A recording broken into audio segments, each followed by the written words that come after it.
Hello, I'm Nancy Hay, mother of Sabrina.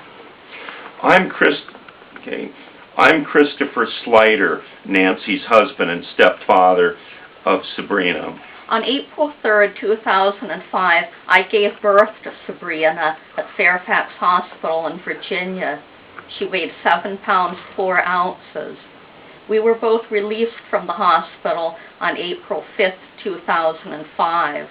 On April 8th, 2005, I took Sabrina to the pediatrician for a regular post-birth follow-up. She had lost weight from 7 pounds 4 ounces to 6 pounds 12 ounces. So the pediatrician recommended supplementing my breastfeeding with formula. I saw the pediatrician 3 more times after that initial visit. Although Sabrina's weight only dropped to 6 pounds 10 ounces, she did not exhibit a sustained weight gain. As a result, on that 3rd visit, the doctor who saw Sabrina and me indicated that Sabrina's weight loss and lack of sustained weight gain was more significant than I had been led to believe, and he instructed me to admit Sabrina to the hospital. So, on April 16th, 2005, Sabrina and I were admitted to Virginia Hospital Center. Sabrina was admitted with a failure to thrive diagnosis. After increasing the amount of formula used to supplement my breastfeeding, Sabrina gained weight. On April 19th, I was visited by a social worker from the Arlington County Child Protective Services. On April 20th, my live-in companion, Kit, and I were compelled to sign a safety plan presented to us by this social worker. We were informed that a refusal to sign would prevent Sabrina from being discharged. On April 21st, Sabrina and I were released from the hospital, with Sabrina weighing 7 pounds 5 ounces. On April 22nd, the social worker and a couple of home nurses visited us here at home. The social worker returned the next day, Saturday, April 23rd. However, refused her entry, stating that we wanted time out while we retained legal counsel, and we handed her a letter to that effect. By Monday morning, we had retained an attorney who immediately attempted to contact the social worker. Another attorney, who is a friend of mine, had attempted to contact the social worker over the weekend. He left her voicemails on Saturday and Sunday.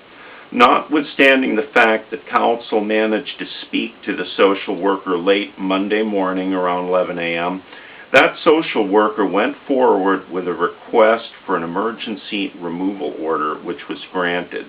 The order was executed that day, April 25, and Sabrina was placed in foster care. At the time of removal, Sabrina weighed 8 pounds 1 ounce, a 12-ounce gain from the day that she was released from the hospital. On May 2nd, 2005, the juvenile court made a finding of abuse and neglect and ordered psychological evaluations for both of us. Those evaluations were performed by individuals hired by the county, and they occurred over the course of the next 2 weeks. Following those evaluations, a foster care service plan was developed by the county with a stated goal of return home. It imposed several obligations upon us, all of which we've complied with. On July 5, the plan was presented to the court and accepted. Although visits were occurring between Sabrina and ourselves, they did not occur on a regular schedule.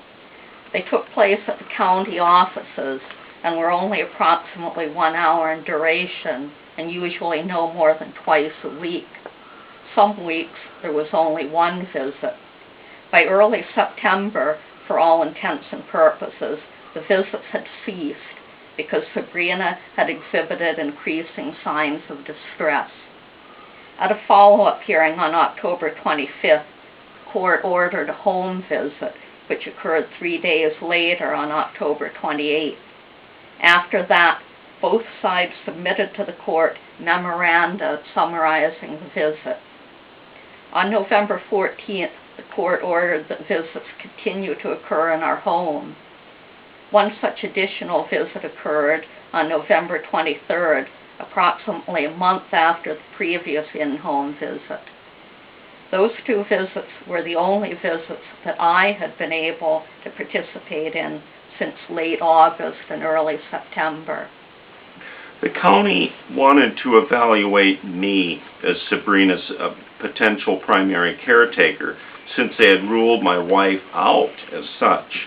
I did have several short visits on my own in October and one in December of 2005. By the way, Nancy and I officially got married on October 21st of 2005.